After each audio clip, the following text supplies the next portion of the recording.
Greater Bengaluru bill ತಂದಿರೋಂಥವರು ನಮ್ಮ ಬೆಂಗಳೂರು ಉಸ್ತುವಾರಿ ಸಚಿವರೇ ಒಂದು ಗ್ರೇಟು. ಯಾಕೆಂದರೆ ಈ ಗ್ರೇಟ್ ಅನ್ನೋದು ನಾನು ಕೇಳಿರೋದು ಎರಡೇ ಸಭಾಧ್ಯಕ್ಷರೇ, ಗ್ರೇಟ್ ಬ್ರಿಟನ್ನು, ಗ್ರೇಟ್ ಅಲೆಕ್ಸಾಂಡರ್ ಅಂತ.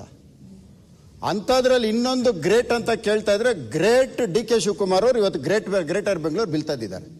ಭಾಳ ಸಂತೋಷ. ಯಾಕೆ ಮಾತು ಹೇಳ್ತೀನಿ ಅಂದರೆ, ಬೆಂಗಳೂರಿನ ಭಾಳ ಹತ್ತಿರದಲ್ಲಿ ನೋಡಿರೋರು ಯಾರಾದರೂ ಇದ್ದರೆ ಅದರಲ್ಲಿ ಡಿ ಕೆ ಶಿವಕುಮಾರ್ ಅವರು ಒಬ್ರು ಆಗ್ತಾರೆ. ಬೆಂಗಳೂರಿನಲ್ಲಿ ಬಹುಶಃ ಅವರು ಓಡಾಡುವಾಗ ಎಲ್ಲೂ ಸಹ ಒನ್ ವೇ ರೋಡ್ ಇರಲಿಲ್ಲ, ಎಲ್ಲ ಟೂ ವೇನೇ ಇದ್ದಿದ್ದು. ಯಾಕಂದರೆ ನಾನು ಹತ್ತಿರದಿಂದ ನೋಡಿರೋನು, ನನಗೆ ತುಂಬ ಚೆನ್ನಾಗಿ ಗೊತ್ತಿದೆ. ಈ ಟೂ ವೇ ರೋಡ್ ಇದ್ದ ಮೇಲೆ ನಿಧಾನ ಹಂತವಾಗಿ ಮೇಕ್ರಿ ಸರ್ಕಲ್ಲೇ ಇರಲಿಲ್ಲ ನಮಗೆ. 1986 ಸಾರ್ಕ್ ಸಮ್ಮೇಳನ ಆದಾಗ ಬೆಂಗಳೂರು ಎಲ್ಲರ ಕಣ್ಗೂ ಬಿದ್ದಿದ್ದು. ಅಲ್ಲಿವರೆಗೂ ಬೆಂಗಳೂರು ಯಾರಿಗೂ ಬಿದ್ದಿರಲಿಲ್ಲ. ಅದಾದಮೇಲೆ ವಿಶ್ವಸುಂದರಿ ಸ್ಪರ್ಧೆ ನಡೀತು, ಆವಾಗ ಇನ್ನೂ ಒಂದು ಸ್ವಲ್ಪ ಜಾಸ್ತಿ ಬಿತ್ತು. ಅದಾದಮೇಲೆ 2001 ITBT ಬಂತು, ಇಡೀ ಪ್ರಪಂಚ ನೋಡಂಗಾಯಿತು. ಒಟ್ಟು ಬೆಂಗಳೂರು ನಡ್ಕೊಂಬರ್ತಾ ಇರೋದು. ಇಂಥ ಒಂದು ಬೆಂಗಳೂರನ್ನ ಇವತ್ತು ಗ್ರೇಟರ್ ಬೆಂಗಳೂರು ಅಂತ ತಂದಿದ್ದಾರೆ. ಇರಲಿ, ಹಂತವಾಗಿ ಏನೋ ಮಾಡ್ತಾ ಇದ್ದಾರೆ. ಅವರೇನೋ ಒಂದು ಬೆಂಗಳೂರು ಕೊಡುಗೆ ಕೊಡಬೇಕು ಅಂತ ಅಂದ್ಕೊಂಡಿದ್ದಾರೆ. ಅದರಲ್ಲಿ ಆವಾಗಲೇ ಮಾತಾಡ್ತಾ ಹೇಳಿದ್ರು, ಬೆಂಗಳೂರು 1,00,000 ಕೋಟಿ ಅಂದರು. ಸರ್, ಭಾಳ ಸಂತೋಷ. 1,00,000 ಕೋಟಿನ ನೀವು ತಂದಿರೋದಕ್ಕೆ ಮೊದಲು ನಿಮಗೆ ಧನ್ಯವಾದಗಳು. ಯಾಕೆ ಅಂದರೆ ಟನಲ್ ರೋಡ್ ತಂದಿದ್ದೀರಿ. ನಾನು ಬರೀ ಗ್ರೇಟರ್ ಬೆಂಗಳೂರು ಬಗ್ಗೆ ಮಾತ್ರ ಮಾತಾಡ್ತೀನಿ, ಸುಮ್ಮನೆ ಒಂದೆರಡು ಮಾತು ಹೇಳಿರ್ತೀನಿ. ಟನಲ್ ರೋಡ್ ಮಾಡೋದಕ್ಕೆ 45 ಎಕರೆ ಲ್ಯಾಂಡ್ ಅಕ್ವಿಜಿಷನ್ ಆಗಬೇಕು, 40,000 ಕೋಟಿ. ಇವ್ರು ತಂದಿರೋಂಥದ್ದು ಟನಲ್ ರೋಡು 16.78 ಕಿಲೋಮೀಟರ್ ಮಾತ್ರ, 16.78 ಕಿಲೋಮೀಟರ್. ಇದಕ್ಕೆ ಟೋಲ್ ಕಲೆಕ್ಟ್ ಮಾಡೋದಕ್ಕೆ 282 ರೂಪಾಯಿ ಬರುತ್ತೆ. 16 ಕಿಲೋಮೀಟ್ರಲ್ಲಿ ಹೋಗ್ಬೇಕು ಅಂದ್ರೆ ಯಾರಾದರೂ 282 ರೂಪಾಯಿ ಬರುತ್ತೆ ಒಂದು ಕಿಲೋಮೀಟರ್ಗೆ, ಆ ಒಂದು ಟೋಲಲ್ಲಿ ಹೋಗೋದಕ್ಕೆ. ಇದು ಟನಲ್. 45 ಎಕರೆ ಲ್ಯಾಂಡ್ ಅಕ್ವಿಜಿಷನ್ ಮಾಡೋದಕ್ಕೆ per square feet government rate 25,750 ರೂಪಾಯಿ ಇದೆ ಇವ್ರು ತಂದಿರೋ ರೂಟಲ್ಲಿ. ಇವ್ರಿಗೆ ಟನಲ್ಲು ಎಸ್ಟಿಂ ಪ್ಲಾಜಾಯಿಂದ ಸ್ಟಾರ್ಟ್ ಆಗುತ್ತೆ. ಅಲ್ಲಿ 8 ಎಕರೆ ಇವ್ರಿಗೆ ಲ್ಯಾಂಡ್ ಬೇಕು. 8 ಎಕರೆ ಲ್ಯಾಂಡಲ್ಲಿ ಇರೋದೇ 45 ಎಕರೆ. ಆ 45 ಎಕರೆ ಓನರ್ಶಿಪ್ ಇದ್ರು KIDB. ಅವರು ಈಗಾಗಲೇ ಮೆಟ್ರೋ ಡಿಮ್ಯಾಂಡ್ ಇದೆ, ಅದರಲ್ಲಿ ಇವ್ರು 8 ಎಕರೆ ಶೇರ್ ಮಾಡ್ಕೋಬೇಕು. ನಾನು ಅದ್ರ ಬಗ್ಗೆ ಚರ್ಚೆಗೆ ಹೋಗಲ್ಲ, ಇನ್ನು ಮುಂದಕ್ಕಿದೆ ಚರ್ಚೆಗೆ. ಅದಾದ್ಮೇಲೆ ಎಲಿವೇಟೆಡ್ ಕಾರಿಡಾರ್ ತಗೊಂಡ್ಬಂದಿದ್ದಾರೆ, 15,000 ಕೋಟಿ ಲೋನು. ಸಭಾಧ್ಯಕ್ಷರೇ, 280 ಕೋಟಿ ಈಜಿಪುರ, ಹೆಚ್ಚು ಕಮ್ಮಿ ಇವಾಗ 11 ವರ್ಷ ಆಯಿತು. 2.2 ಕಿಲೋಮೀಟರ್ 2.2 ಕಿಲೋಮೀಟರ್ ಎಲಿವೇಟೆಡ್ ಕಾರಿಡಾರ್. ಒಂದು ನಿಮಿಷ 2018ರಲ್ಲಿ ಪ್ರಾರಂಭ ಆಗಿದ್ದು, 1 ವರ್ಷದಲ್ಲಿ 32% ಕೆಲಸ ಆಯಿತು. ಆಮೇಲೆ ನಿಮ್ಮ ಸರ್ಕಾರ ಬಂದ್ಮೇಲೆ ಅಣ್ಣ, ನಾನು ನಿಮ್ದು ನಮ್ಮ ಪ್ರಶ್ನೆ ಇಲ್ಲ, ನಿಂತೋಗಿದ್ ಕೆಲಸ ಈಗ ಮತ್ತೆ ಸ್ಟಾರ್ಟ್ ಮಾಡಿದ್ವಿ. ಅಣ್ಣ, ನಾನು ಬೆಂಗಳೂರು ಬಗ್ಗೆ ಮಾತಾಡ್ತಾ ಇದ್ದೀನಿ. ಇಲ್ಲಿ ಯಾವ ಸರ್ಕಾರ ಆಯ್ತು, ಯಾರು ಈಗ ತಾವು ಉಸ್ತುವಾರಿ ಸಚಿವರಿದ್ರಿ, ಮುನಿರತ್ನವರೇ, ನಾನು ಅದ್ರ ಬಗ್ಗೆ ಮಾತಾಡಲ್ಲ. ಅಲ್ಲಲ್ಲ, ಈ ಬಿಲ್ಲಿಗೆ ಸಂಬಂಧಪಟ್ಟಾಗೆ ಏನಿದೆ ಅದನ್ನು ಮಾತಾಡಿ. ಬೇರೆ ನಿಮ್ಗೆ ರಾಜ್ಯ ಭಾಷಣ ಬಜೆಟ್ ಮೇಲೆ ಮಾತಾಡಲಿಕ್ಕೆ ಅವಾಗ ಮಾತಾಡಿ. 15,000 ಕೋಟಿ, 40,000 ಕೋಟಿ, 45 ಎಕರೆ ಲ್ಯಾಂಡ್ ಅಕ್ವಿಜಿಷನ್. ಮತ್ತೆ ಯಾರ್ದೋ ಜಾಗಕ್ಕೆ ಇವರು ಹೋಗಿದ್ದೆ ಬಫರ್ ಝೋನ್ ಅಲ್ಲಿ ರೋಡ್ ಮಾಡೋದಕ್ಕೆ ಬಿಲ್ಲಲ್ಲಿ ಬರ್ತದೆ, ಆಕ್ಟ್ ಅಲ್ಲಿ ಬರ್ತದ. ಅದು ಬರ್ತೀನಿ, ಎಲ್ಲಿ ಇದಕ್ಕೆ ನಾನು ಆಮೇಲೆ ಚರ್ಚೆ ಬರ್ತೀನಿ. ಅದು ಈಗ ನೀವು ಮಾತಾಡಿ. ಅಲ್ಲ, ಬಹಳ ಪ್ರಮುಖವಾಗಿ ಇದರಲ್ಲಿ ಸರಿ ಇದೆಯಾ, ಸರಿ ಉಂಟಂತ ಸಭಾಧ್ಯಕ್ಷರೇ, ಬೆಂಗಳೂರು ಇವತ್ತು 2 ಭಾಗವಾಗಿ ನಾವು ನೋಡೋಣ ಸಭಾಧ್ಯಕ್ಷರೇ. ನಗರ, ದಂಡು. ಇದು ಬ್ರಿಟಿಷ್ ಅವರು ಇದ್ದಾಗಲೂ ಇತ್ತು. ನಗರ ಅಂದ್ರೆ ಯಾವ್ದು ಬರುತ್ತೆ? ಪಶ್ಚಿಮ ಭಾಗ ನಗರಕ್ಕೆ ಬರುತ್ತೆ. ದಂಡು ಅಂದ್ರೆ ಯಾವ್ದು ಬರುತ್ತೆ?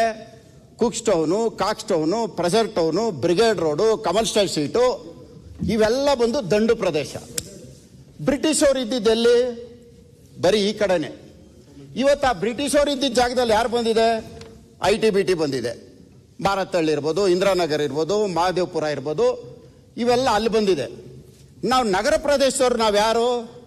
Binny mill, Raja mill, Minerva mill, soap factory, Mysore lamp, Kirloskar. ಏನಕ್ಕೆ ನಾವು ನಗರ ಪ್ರದೇಶದಲ್ಲಿ ಈ ಥರ ಇದ್ವಿ?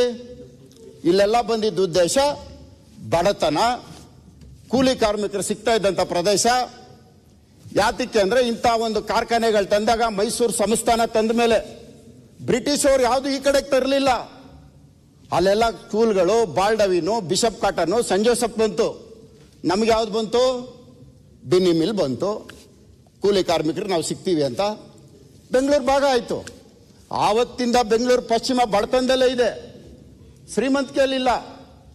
ಇವತ್ತಿಗೂ ಬಡತನದಲ್ಲೇ ಇದೆ. ಇವತ್ತಿಗೂ ನಾವು ಬದುಕ್ತಾ ಇರೋದು ಗಾರ್ಮೆಂಟು, ಕೂಲಿ ಕಾರ್ಮಿಕರು, ದಿನಗೂಲಿ ನೌಕರರು, ಇದ್ರ ಮೇಲೆ ನಾವು ಬದುಕ್ತಾ ಇರೋದು. ಗಾರ್ಮೆಂಟ್ಗಳು ಯಾವುದು ಬೆಂಗಳೂರು ಈಸ್ಟಲ್ಲಿ ಇಲ್ಲ. ಪಬ್ಗಳು, ಕ್ಲಬ್ಗಳು, ಮಾಲ್ಗಳು ಬರೀ ಇವೇ ಇರೋದು. ನಮ್ಮಲ್ಲಿದ್ದಂಥದ್ದು ಇದು ಪರಿಸ್ಥಿತಿ. ಇವತ್ತು ಬೆಂಗಳೂರು ಇವ್ರು ಭಾಗ ಮಾಡ್ತಾ ಇರೋದ್ರಲ್ಲಿ ಬ್ರಿಟಿಷ್ ಅವ್ರ ಕಾಲದಿಂದ ಹಿಡಿದು ಶ್ರೀಮಂತಿಕೆಯಲ್ಲೇ ಬದುಕ್ತಾ ಇದ್ದಾರೆ. ಇವತ್ತಿಗೂ ಶ್ರೀಮಂತಿಕೆಯಲ್ಲ ಪಾಲಿಕೆ. ನಮ್ಮ ಪಾಲಿಕೆ ನೀವೇನು ಹೊಡಿತಾ ಇದ್ದೀರಿ, ಇದು ಮತ್ತೆ ನಾವು ಬಡತನದಲ್ಲೇ ಇರ್ತೀವಿ. ನಾಡಪ್ರಭು ಕೆಂಪೇಗೌಡರು ಕಟ್ಟಿದಂಥ ಪೇಟೆಗಳಲ್ಲಿ ಜೀವನ ಮಾಡಿದಂಥ ಜನ ಇವತ್ತು ಬಡತನದಲ್ಲೇ ಇದ್ದೀವಿ. ಬ್ರಿಟಿಷ್ ಅವ್ರು ಬಿಟ್ಟೋಗಿರೋಂಥ ಜನ ಇವತ್ತಿಗೂ ಶ್ರೀಮಂತಿಕೆಯಲ್ಲೇ ಇರ್ತಾರೆ. ಅದಕ್ಕೆ ನಾನು ಹೇಳೋದು, ಬೆಂಗಳೂರನ್ನ ನೀವು ಏನು ಮಾಡ್ತೀರೋ ಅನುದಾನನ ಒಂದು ಕಡೆ ತಂದು ಟ್ಯಾಕ್ಸ್ ಕಲೆಕ್ಟ್ ಆಗೋದಂಥದ್ದು ಒಂದು ಅಕೌಂಟ್ ಮಾಡಿ, ಒಂದು ಅಕೌಂಟ್ ಮಾಡಿಬಿಟ್ಟು ಎಲ್ಲಿ ಡೆವಲಪ್ ಆಗಬೇಕು ಅಲ್ಲಿಗೆ ಅದನ್ನು ಡಿವೈಡ್ ಮಾಡಿಕೊಡಿ. ಅದು ಬಿಟ್ಟು ನೀನು 4 ಜನ ಮಕ್ಕಳು ನೀನು ಚೆನ್ನಾಗಿ ಬದುಕೊಳ್ಳೋ, ಇನ್ನೊಬ್ಬ ಹಾಳಾಗೋದ್ರು ಪರವಾಗಿಲ್ಲ, ಒಬ್ಬ ಉದ್ಧಾರ ಆಗಲಿ ಅನ್ನೋದು ಬೇಡ. ಒಬ್ಬ ಉದ್ಧಾರ ಆಗಲಿ ಅನ್ನೋದು ಬೇಡ.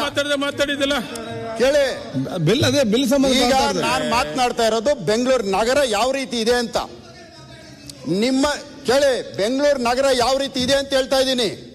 ಬೆಂಗಳೂರು ನಗರ ಬೆಳೆದು ಬಂದಿದ್ದು ಹೇಳ್ತಾ ಇದ್ದೀನಿ. ಇವತ್ತು ಕೋಶಿಶು ನಮ್ಮ ಹತ್ರ ಇಲ್ಲ, ಥಾಮಸ್ ಕೆಫೆ ನಮ್ಮ ಹತ್ರ ಇಲ್ಲ. ಇವತ್ತು ತಗೊಂಡ್ರೆ ನಿಮ್ಮ ಹತ್ರ ಇದೆ. ಟ್ಯಾಕ್ಸ್ ನಿಮ್ಗೆ ಎಷ್ಟು ಬರ್ತಾ ಇದೆ ನೋಡಿ, ಬಿಲ್ ಟ್ಯಾಕ್ಸ್ ಎಷ್ಟು? ಅದಕ್ಕೂ ಏನು ಪುಣ್ಯ ಮಿನರ್ವಾ ಮಿಲ್ಲು ಮೈಸೂರು ಮಹಾರಾಜರು ಅವತ್ತು ಕೊಟ್ಟಿದ್ರು. ಯಾವುದೋ ಪುಣ್ಯ ನಮ್ಮ ಉಪಮುಖ್ಯಮಂತ್ರಿಗಳಿಂದ ನಾವು ಲುಲ್ಲು ಮಾಲ್ ನೋಡಿ ಅಲ್ಲಿ ಪಿಕ್ಚರ್ ನೋಡೋಕೆ ಹೋಗ್ತೀವಿ. ಅವಾಗ ಯಾಕೆ ನಾನು ಪ್ರೊಡ್ಯೂಸರು, ಅದೊಂದು ಆಯಿತು. ಏನೋ ರಾಜ ಮಿಲ್ಲು ಅದು ಮಂತ್ರಿ ಮಾಲ್ ಆಯಿತು, ಅದೊಂದು ಸಿಕ್ಕಿದೆ. ಆಯ್ತು, ಇದು ಬಿಲ್ ಸರಿ ಉಂಟಾ ಕಿರ್ಲಸ್ಕರ್ ಇತ್ತು.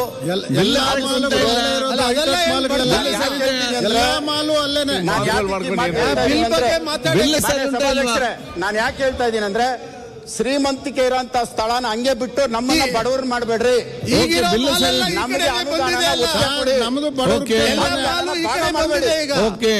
ಅನುದಾನನ ಒಟ್ಟಿಗೆ ತಂದು ಒಂದು ಅಕೌಂಟ್ ಮಾಡಿ, ಸರಿ, ಒಂದು ಅಕೌಂಟ್ ಮಾಡಿ, ಒಂದು ಅಕೌಂಟ್ ಅಲ್ಲಿ ಇತ್ತು ಎಲ್ಲಿ ಬಡತನ ಇದೆ ಅಲ್ಲಿಗೆ ಹೆಚ್ಚಿಗೆ ಕೊಡಿ. ಓಕೆ, ಬೆಂಗಳೂರಿನಲ್ಲಿ ಒಂದು ಒಂದು ಬೆಂಗಳೂರು ಚೆನ್ನಾಗಿದೆ, ಇನ್ನೊಂದು ಬೆಂಗಳೂರು ಹಾಳಾಗೋಗಿದೆ ಅನ್ನಿಸ್ಕೊಳ್ಳೋದು ಬೇಡ.